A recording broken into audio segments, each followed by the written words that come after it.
45th Rose, with Reverence.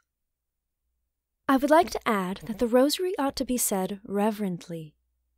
That is to say, it ought to be said, as far as possible, kneeling, with the hands joined and clasping the Rosary.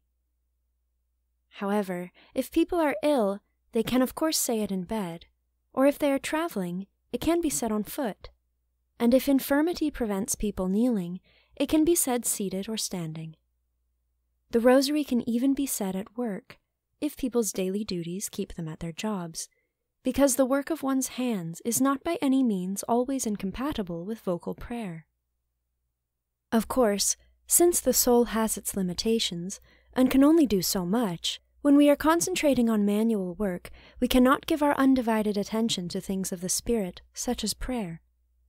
But when we cannot do otherwise, this kind of prayer is not without value in Our Lady's eyes, and she rewards our goodwill more than our external actions.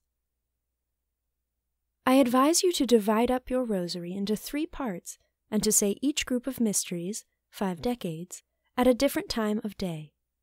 This is much better than saying the whole 15 decades all at once. If you cannot find time to say a 3rd part of the Rosary all at one time, say it gradually, a decade here and there.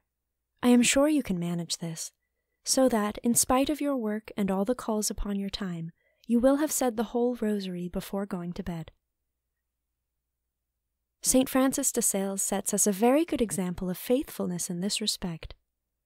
Once, when he was quite exhausted from the visits of the day and remembered towards midnight that he had left a few decades of his Rosary unsaid, he would not go to bed until he had finished them on his knees, notwithstanding all the efforts of his secretary, who saw he was tired and begged him to let the rest of his prayers go until the next day. And do let me remind you just once more to copy the faithfulness, reverence, and devotion of the holy friar who is mentioned in the Chronicles of St. Francis, and who always said his Rosary very devoutly and reverently before dinner. I have told this story earlier in the book. See the 7th Rose.